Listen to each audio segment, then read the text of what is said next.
Hey, what's happening, guys? Oxford King here, bringing you another Diablo IV video guide here. In this video, we're going to be talking about the Paragon boards. How do you access them? When do you get them? And how do you use them? I will tell you one thing in this video. This will not be an advanced guide on what to do best for your build and what to do best to extract the best things out of your Paragon board. This is more of a basic, introduction to the Paragon system, how to use it, and what you should be looking for. That's what we're going to be diving into in this video. Let's go ahead and get started. At the very bottom of your screen, you know how you have your skill point bar? Once you hit level 50, this bar is going to change into the Paragon point system, and it's going to change to a blue color, right? And then what you're going to notice here at the very bottom of the screen, if you notice this, each time that you reach this little icon here, that's actually a Paragon icon, you're going to get 1 point. You don't get 1 point per level.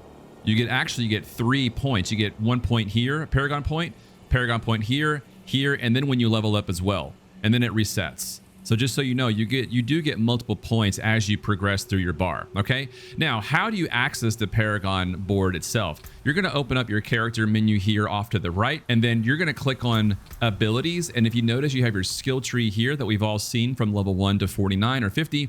And then all of a sudden you have the Paragon board. Let's go ahead and open this up and check this out. Once you have access to the Paragon board, you're gonna have one board at your disposal right here, and it's called the starting board. If you look up at the top left corner, you're gonna have your available points along with your gold currency and with your attributes, strength, intelligence, willpower, and dexterity. The bottom left corner is going to be your glyphs. Let me move my camera so you guys can see what I'm talking about. And then off to the bottom left corner, you have these glyphs here.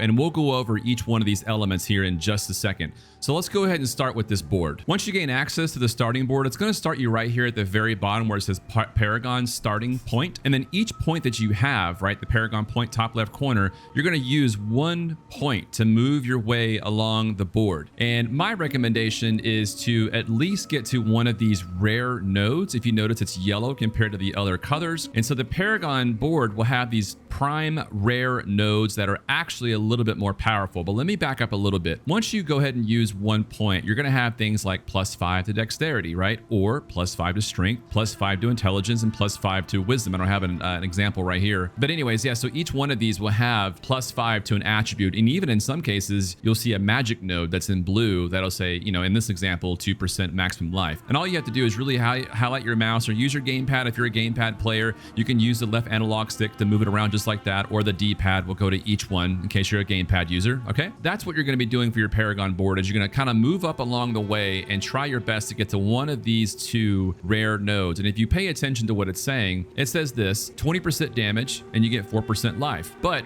actually, by default, it says 10% damage. But in this example, I actually have the bonus requirements. So if you read, it says bonus, another 10% damage, which bumps it to 20 if you have a minimum of 160 intelligence. At the time of this recording, I have 237. So I meet the requirement. Now my damage for this node goes up to 20%. So these rare nodes are pretty exciting stuff and things you want to look at. Here's another example. Resilience, 8% resistance to all, 4% maximum life. If you meet the bonus of this, you get an additional 4% to all elemental resistances, so long as you have 170 strength, okay? Now, as you make your journey up the board, you can drag it around just like that, like I said, or you can use the gamepad to use this to kind of move along. And then you're really gonna look for these sockets. The sockets is pretty much the bread and butter. You want these sockets. They're called glyph sockets. And what this is when you see a glyph socket, I'll give you an example. Let me go up to another board and show you what it looks like when it's empty. So right here is an empty socket. That's what it's going to look like. It has this red circle around it. Now back down here, I went ahead and placed one of my glyphs. Now your glyphs are going to be over here off to the left. And you do have a set amount of glyphs that you can acquire through the game. So it looks like there's 25 total glyphs that you can find. And where you find these at is 2 locations to my knowledge. You can find them doing the Tree of Whispers, quest throughout the world, and I think these sigil nightmare dungeons when you have a sigil key, and that's where I've been finding mine, or these sigil keys, and they'll randomly drop as you fight enemies. And these are the 25 that you can get. You can even kind of preview them. If you look at the ones you don't have, you can look at these just like that and find out what works for you. But again, once you find this, you're going to place this over into the socket. Now, what is the deal with all the red around it? What does that even mean? So let's start with the basic one with the blue one here, the magic one. It says radius size 2. If you look at the top of your screen on that little toolbox, it says radius size 2. And if you place that in here, it's going to have 2. So how do we do that? If you do this right here, you see the animation. Now the radius is out by 2, 1, 2, and then 1, 2, and so on and so forth, okay? So if you go back to the glyph that I was just previously using, which was, I believe, this one right here, and now it goes out by 3. So if you look at the tooltip, it says the radius is 3. Now with this rare glyph here, it says the following: 17.1% trap damage, and then non-ultimate skill have 25% increased radius. So each of these will offer, you know, a benefit to your character. Now here's the deal.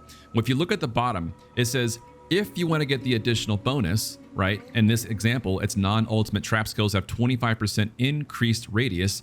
You need to have at least 25 intelligence in the radius of this, right? You notice the radius of the red, 1, 2, 3, and all the way out around. Well, in my example here, we do have that. We have a +5 intelligence here, here, here, and here. And it also gets you the requirement of saying +25 intelligence. So now I get the bonus of the wider radius of poison traps. So just so you know, you really want to go for these sockets when you see them, because it gets you an extra benefit that can really excel your character. And each one of these is going to have their radius along with what they're looking for. Here's another example. The rare glyph Canny, radius size 3, and it says for every 5 intelligence purchased within range, you get 2% increase to non-physical damage. However, the additional bonus, if requirements are met, non-physical damage increases all the non-physical damage an enemy takes from you by 1%, up to 10% for 15 seconds. See, you get what I'm saying? So each one of these are going to have a benefit. Now, if you notice the trend here, the magic blue nodes only have a radius of 2, and the yellow rare nodes have a radius of 3, okay, for each one of these sockets. It's going to be up to you to decide how you journey up here or make your path up here on what's important for you, what you're lacking in your character, or what it needs most. And as you make your journey or your path up to the first starting board, you're going to end right here on the board attachment gate.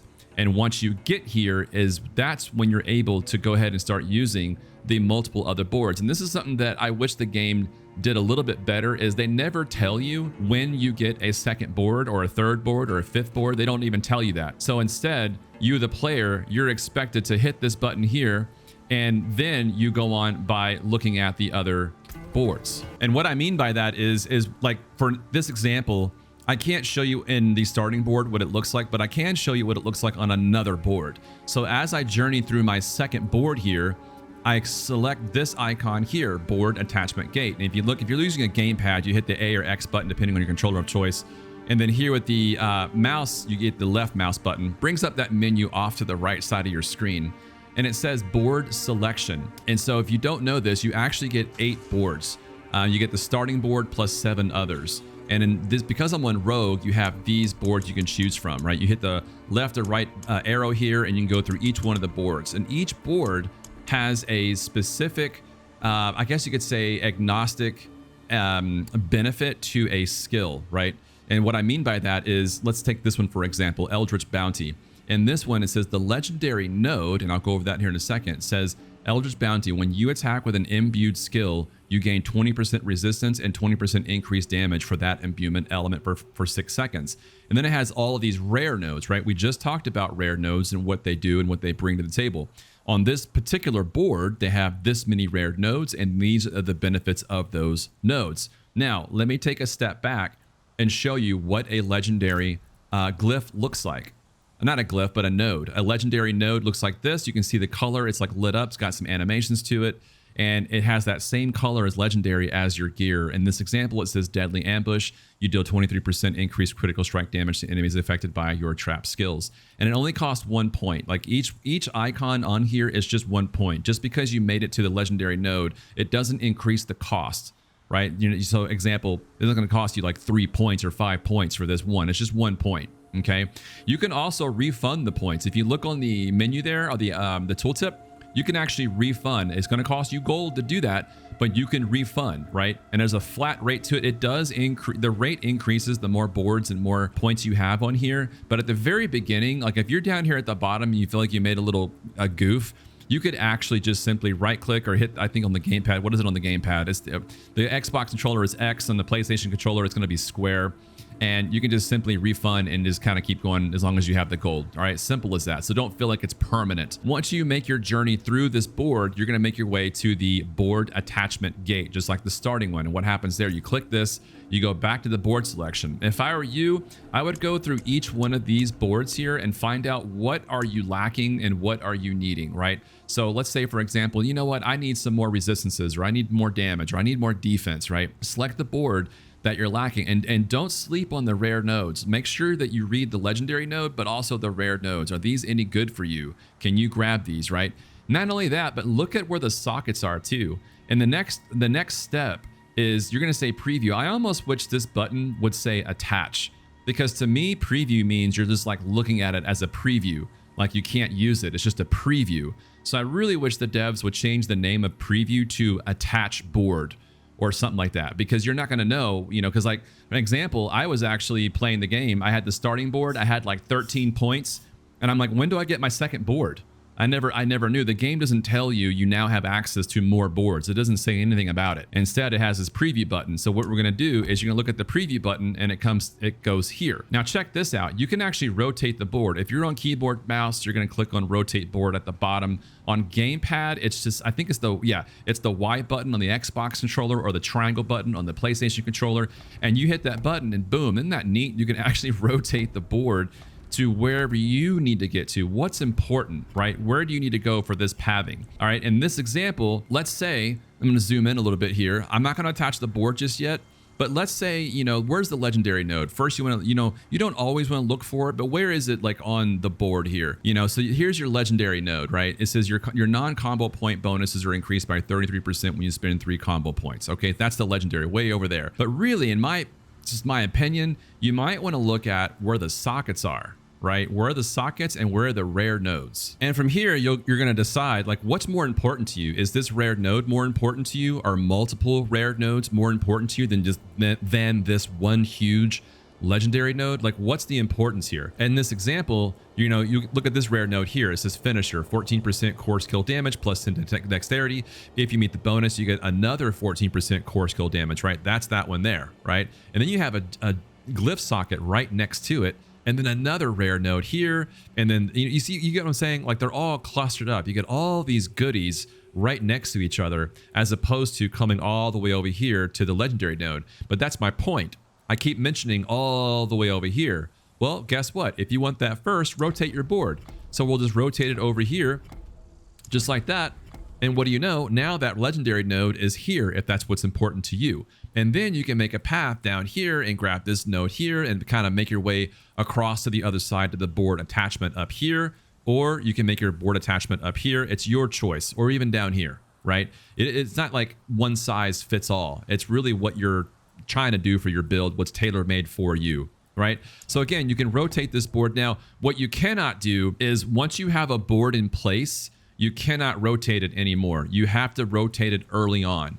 It's fixed in, and that's it. So I'm going to cancel this out. And now if we go back to the window, now that third board is now missing. Okay.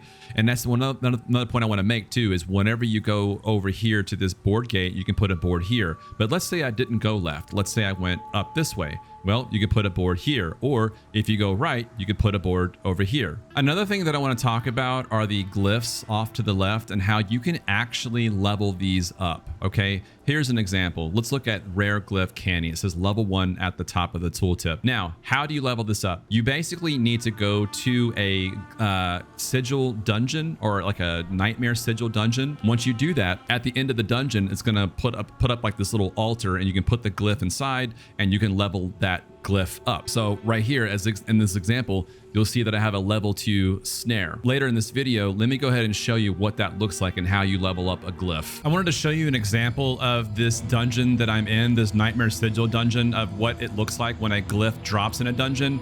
So you see right here where it says Glyph Pride, that's exactly what I wanted to show you. You pick this up, and now when you open up your Paragon board, you're now gonna see that I have that new glyph that dropped in that dungeon. So just so you know, This is one of the places. I do know another spot is the Tree of Whispers. When you do side quests of that, they have a chance of dropping there as well. So just know that there's a couple places. Now, once you've beaten this Nightmare Sigil dungeon, at the very end, you're going to see this huge barrier that pops up, and it'll come across the screen saying, "Dungeon is complete," and it says Awakened Glyphstone. You're going to interact with that. And then here is the menu. Is my camera in the way? Let me go ahead and move my camera and I'll show you what I'm talking about. So yeah, here is what I'm talking about right here. If you look at the screen here, it's going to ask you at the top left corner, available to allocate 4 XP, upgrade your glyph. And you can choose whichever one you want to upgrade. Since I'm already been working on this one, I'm going to select that one. And if you're using a gamepad, you can hit the A or X button to select which one you want to upgrade, just like by doing this. But to officially upgrade it, you're going to hit the Y or triangle button. On the keyboard mouse, you're going to simply hit upgrade glyph at the very bottom of there. That's how you do that, okay? So what I'm going to do here, because I'm already working on this glyph here to level 3, I'm going to select that. I'm going to hit Y to upgrade. And then boom, now it's a level 3 glyph, right? So if you exit out of here and you go over to your menu and you come over here, now you're going to see that glyph that I found earlier right here, it says it's level 3. And what this does is it increases the bonus skill damage. So for every 5 intelligence purchased within the range, trap deals 3.7% damage. That's basically what you're doing, is you're upgrading those to get more benefits out of it, right? So that's really it for the basic fundamentals of the Paragon board. I really hope this guide was helpful. You guys drop a like, subscribe, share this video, and swing by my next live stream of Diablo 4 or one of my Diablo 4 videos. We'll see you guys in a bit. Take it easy. Bye-bye.